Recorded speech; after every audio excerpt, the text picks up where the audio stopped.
सर्वप्रथम लोकशाहीर साहित्यरत्न अण्णाभाऊ साठे यांना, त्यांच्या विचारांना, त्यांच्या लेखणीला, त्यांच्या साहित्याला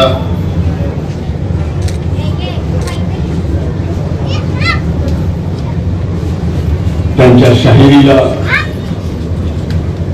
मी एक वंदन करतो आणि आपणा सर्वांना साहित्यरत्न लोकशाहीर अण्णाभाऊ साठे जयंतीच्या निमित्तानं मनपूर्वक शुभेच्छा देतो.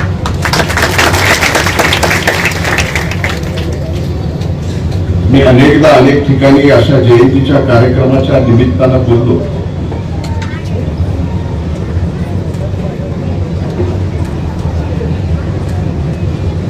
या देशाने जगाला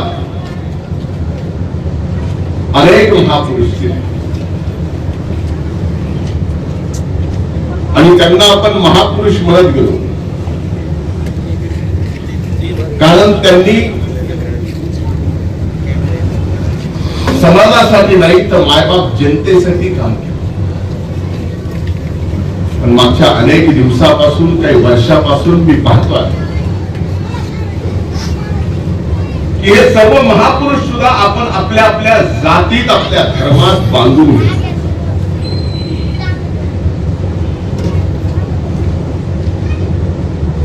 युगपुरुष छत्रपती शिवाजी महाराजांची जयंती आली आणि तो जयंती उत्सव साजरा करायचा म्हणलं की फक्त मराठा समाजानं पुढे यायचं आणि ती जयंती साजरी करायची.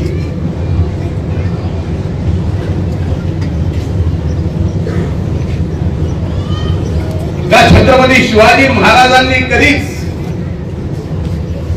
फक्त मराठा समाजासाठी स्वराज्य उभं केलं नाही, तर छत्रपती शिवाजी महाराजांनी 18 पगड जाती धर्मासाठी स्वराज्य उभं केलं. त्या स्वराज्याला छत्रपती शिवाजी महाराजांनी ना छत्रपतीचं स्वराज्य, ना शिवाजीचं स्वराज्य, ना भोसलेचं स्वराज्य, ते रयतेचं राज्य म्हणून छत्रपती शिवाजी महाराजांनी ज्यावेळेस सांगितलं, त्यावेळेस छत्रपती शिवाजी महाराजांची जयंती मराठा समाजाने नाही तर सर्व 18 पगड जाती धर्मातल्या लोकांनी घेऊन साजरी केली.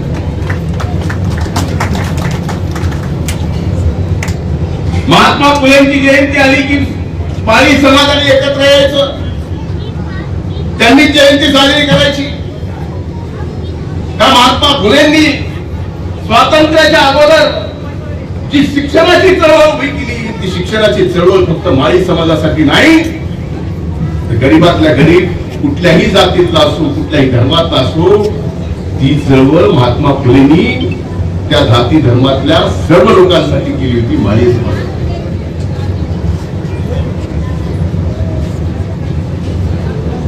तसंच परमपूजनीय भारतरत्न डॉक्टर बाबासाहेब आंबेडकरांच्या बाबतीत, तसंच अण्णाभाऊ साठे असतील, भगवान बाबा असतील, हे सर्व महापुरुष आपण आपल्या आपल्या जातीत बांधले. माझी हात जोडून कळकळीची विनंती आहे, आजच्या जयंतीला इथं उपस्थित प्रत्येक जण जो कुठल्या जातीचा असेल त्यांनी आपल्या मनाशी गुणगाठ बांधली पाहिजे की हे महापुरुष आपले, तर यांची जयंती आपण सर्वांनी एकत्र येऊन साजरी करू. मला महाराष्ट्राचं माहित नाही, देशाचंही माहित नाही, पण मला परळी वैद्यनाथ नगरीचं माहिती आहे की ज्या वेळेस अनेक वर्ष या सर्व महापुरुषांच्या जयंत्या आम्ही साजरा करत होतो, त्यावेळेस एक आदर्श घालून दिला होता या महाराष्ट्राला की छत्रपती शिवाजी महाराजांची जयंती उत्सव समिती आली, जयंती आली, समिती केली.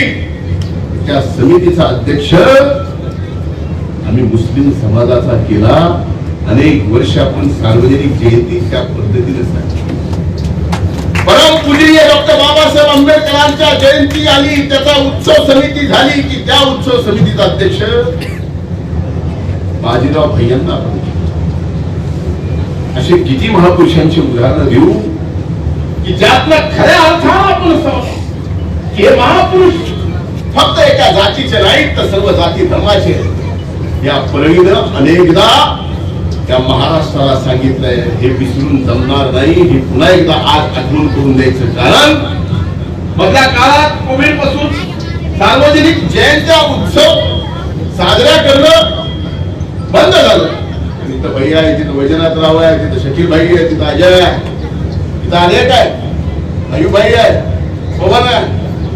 माझी सर्वांना विनंती आहे की पुन्हा एकदा आपण नव्यानं सर्व जाती धर्माला एकत्र घेऊन या सर्व महापुरुषांच्या जयंत्या एवढ्या उत्सवात साजरा करू की या महाराष्ट्रानं बघितलं पाहिजे की या महापुरुषांची जयंती एक समाज नाही तर सर्व जाती धर्माचे एकत्र येऊन त्या ठिकाणी ते उत्सव साजरा केला.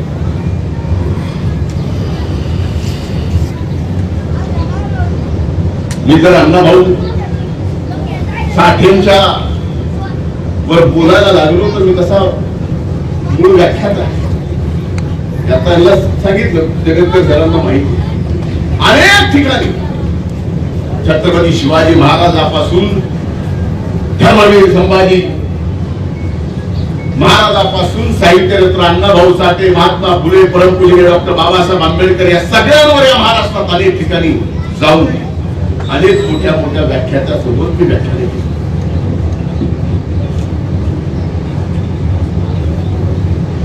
वाटे जाऊन ज्या वेळेस मुंबईकडे अण्णाभाऊ निघाले त्यांच्या पायात चप्पल सुद्धा नव्हती. आज अण्णाभाऊंनी ते साहित्य लिहिलं. परमपूजनीय डॉक्टर बाबासाहेब आंबेडकरांच्या पावलावर पुढे जात असताना त्यांच्या मागे ज्यावेळेस अण्णाभाऊ आपले विचार लिहित होते, एक फकीरा कादंबरी जी आपल्या सगळ्यांना माहिती आहे त्याचा उल्लेख जगतकर सरांनी केला.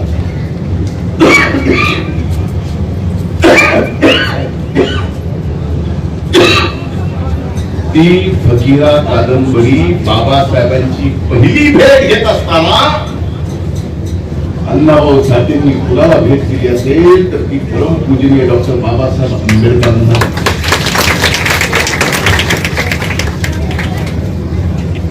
इथं वर्गीकरणाच्या संदर्भात विषय आला. यातनं काय होणार आहे हे नियतीला माहिती आहे. पण पहिलंच काय आपल्या जिल्ह्याच्या महाराष्ट्रात आता जे काही जाती पाती धर्माचं चाललंय ते कमी आहे की आपण पुन्हा नव्यानं अनेक गोष्टी करतो. त्या सर्व 18 पगड जाती जमाती पुन्हा गोविंदाला या महाराष्ट्रात नांदल्या पाहिजेत. हे युगपुरुष छत्रपती शिवाजी महाराजांच्या स्वराज्याने आपल्याला शिकवलं. ते मात्र मागच्या काही दिवसापासून ते जाती पातीचं एवढं भयंकर आग डोम आता पुढे आलाय. याला आपण सर्वांनी एकत्र आहोत हे दाखवूनच ही आग विझवण्याची गरज आहे. ही आग विझवण्याची गरज आहे. ज्यांनी आग लावली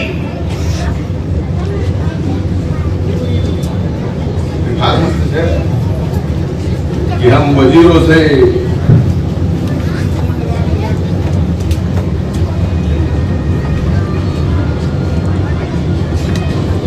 कुछ मिलने की सिफारिश नहीं रखते. हमें मालूम है जर्रे को तारा कौन बनाता है. ये महत्वाचं नाही.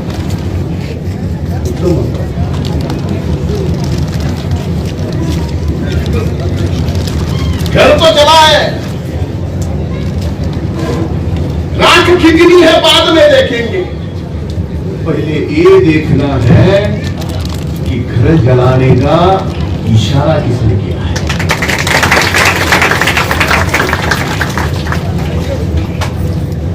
हे बात म्हणून मी आपल्याला सांगतोय की अशा परिस्थितीत या महापुरुषांची जयंती साजरी करत असताना या महापुरुषांनी कुठल्या एका जातीत जन्माला आले त्याच जातीसाठी काम केलंय असं समजून जमणार नाही. सर्व जाती धर्मांनी एकत्र येऊन जयंती साजरी करावी. आपल्या नगराध्यक्षांनी सांगितलं की मॉस्कोला अण्णाभाऊ साठेंचं पुतळा उभा आहे. आम्हाला आपण पद्मश्री दिला सगळीला हे मी सांगतो की तो पुतळा मॉस्को मध्ये अण्णाभाऊ जिवंत असताना उभा केलेला आहे. एकमेव त्या काळात असे महापुरुष कामगाराच्या चळवळीतून उपाशी माणसाच्या उपाशी पोटाची लिखाण करून सर्व अंधश्रद्धा आपल्या शाहिरीतून मुक्त करण्याचं काम त्या अण्णाभाऊंनी केलं. त्या काळात फक्त एकमेव अण्णाभाऊ असे होते की जिवंत असताना प्रदेशात त्यांचा साधं काम आहे. अण्णाभाऊ काय होते याचं एकमेव ज्वलंत उदाहरण देतो की ज्या वेळेस अण्णाभाऊ साठे रशियाने ज्यावेळेस त्यांना निमंत्रण दिलं ते रशियाचं निमंत्रण स्वीकारलं. साहित्यरत्न अण्णाभाऊ साठे मॉस्कोला गेले आणि त्यांचं जे अभूतपूर्व ऐतिहासिक स्वागत केलं. एवढं ऐतिहासिक. ज्या दिवशी अण्णाभाऊ साठे मॉस्कोला गेले त्याच्या दुसऱ्या दिवशी पंडित नेहरूजी या देशाचे त्यावेळेस पंतप्रधान असताना दुसऱ्या दिवशी मॉस्कोला गेले. विमानतळावर उतरून ते रस्त्याने जात असताना ते स्वागत रस्त्यावर तसं तसं पडलेलं होतं स्वागताचं. हे म्हणजे हे काय कोण आलंय भारत से विद्वान आहे ते त्यांच्या इंग्रजी भाषेत सांगत होते. कोण ते म्हणजे साहित्य रत्न लोकशाहीर अण्णाभाऊ साठे. कोण अण्णाभाऊ साठे? नेहरूंना त्यावेळेस अण्णाभाऊ साठे कोण हे माहित नव्हतं. मॉस्कोच्या स्वागताने नेहरूंना कळालं की आपल्या देशामध्ये असे साहित्यिक आहेत असे लोकशाहीर आहेत त्यांचं नाव अण्णाभाऊ साठे आहे. पुन्हा भारतात आल्यावर अण्णाभाऊंना भेटायला पंडित नेहरूंनी बोलवलं. शेवटी ओळख आपल्या कर्तृत्वातून अण्णाभाऊंनी या देशाच्या पंतप्रधानांना दुसऱ्या देशातल्या स्वागताने करून दाखवली. असा चमत्कार असा महापुरुषाला मिळतो. हे साधन लोक नाही. विचारलंय काय चाललंय अण्णा यातून आजारी पडाल काही खाऊन तरी घ्या. अरे म्हणले मी ज्याच्यासाठी लिहितोय तो इतक्या वर्षाचा उपाशी आहे तर त्या उपाशी माणसाची व्यथा मी भरल्या पोटी येऊ शकत नाही.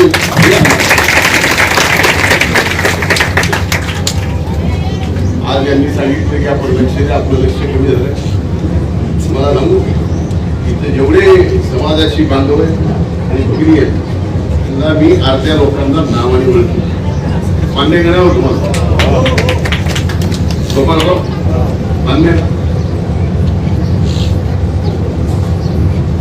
आमचं दुर्लक्ष नाही आमचं जास्तीचं लक्ष आणि फारच जास्तीचं लक्ष देत असल्यामुळं आम्हाला काय काय सहन करावं लागतं.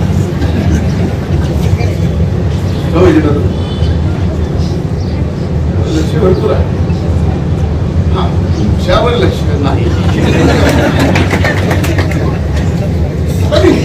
तुमच्या इकडे माझ्या माय बहिणी आहेत तुमच्यावर लक्ष आहे नाही खरं सांगायचं.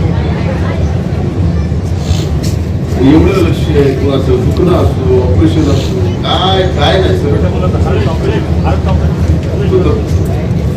प्रत्येक दसऱ्याला येतो माझं स्वागत करतो. आता मोठा झाला बाळ होतं त्यावेळेस त्याचं एवढं क्रिटिकल ऑपरेशन आम्ही निमित्त मात्र आहे, त्याचा गरिबीचा सगळा तो आहे, सगळी नियती करत आमच्या हातून घडवते एवढंच. बघा मी किती नशीबवान आहे, मला मंत्री व्हायची पहिली संधी मिळाली आणि जो विभाग दिला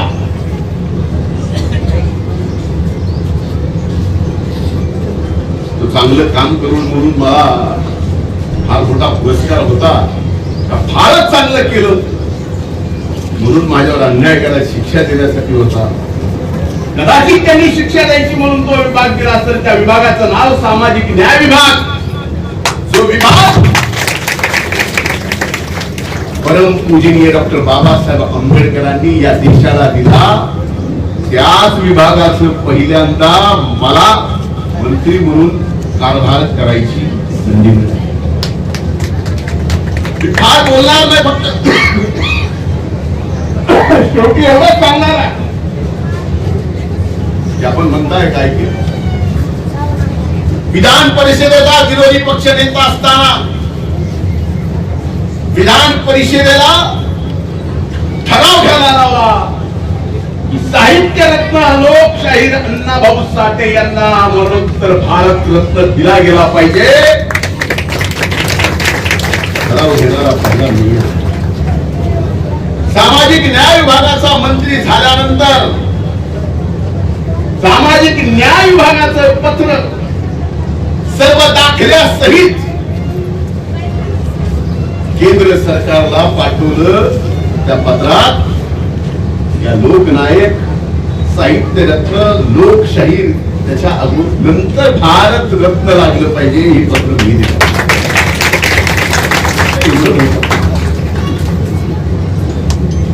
एक गोष्ट लक्षात ठेवा, उपाशी माणसाची व्यथा लिहित असताना, कामगारांची चळवळ उभी करत असताना अण्णाभाऊंनी एक संदेश आपल्या सगळ्यांना दिला की परातीला पैसा चिकटत नसतो. अंधश्रद्धा कसल्याही पाळू नका. श्रद्धा ठेवा, पण अंधश्रद्धेच्या विरोधात साहित्य रत्न लोकशाहीर अण्णाभाऊ साठेंनी एवढ्या मोठ्या शाहिरीतून लोकांना जागा करायचं काम केलं आणि अंधश्रद्धेतून बाहेर काढून श्रद्धा ठेवायचं, श्रद्धा ठेवायचं डोळ्या हे आपल्याला सातवाई मसोबा अंक तंत्र म्हणून आज एक संकल्प करूया. साहित्य रत्न लोकशाहीर अण्णाभाऊ साठे यांच्या जयंतीच्या निमित्तानं इथून पुढे जसं पूर्वी आपण महापुरुषांच्या जयंत्या सर्व जाती धर्मातले सर्वजण एकत्र येऊन करत होतो, इथून पुढच्या काळात सुद्धा साहित्य रत्न असो हे सर्व महापुरुष त्यांची जयंती परळीच्या सार्वजनिक ठिकाणी, मध्यवर्ती ठिकाणी, या ठिकाणी सर्व जाती धर्म करायचे. दुसरं एक संकल्प करा की अंधश्रद्धेपासून बाजूला घ्या. शिका. अनेक जण शिकलेले आणि या महापुरुषांना त्याच अर्थानं, खऱ्या अर्थानं जयंतीच्या निमित्तानं आपण आठवण करतो. त्यांचे विचार सुद्धा आपल्याला अंगीकृत करावे लागतील. ते करावे ही कळकळीची विनंती करतो. पुन्हा एकदा लोकशाही साहित्य रत्न अण्णाभाऊ साठेंच्या जयंतीच्या मी आपल्या सर्वांना मनपूर्वक शुभेच्छा देतो आणि साहित्य रत्नांच्या चरणी त्यांच्या विचाराशी नतमस्तक होतो. खूप खूप धन्यवाद. जय हिंद, जय महाराष्ट्र, जय हिंद महाराज, जय भीम, जय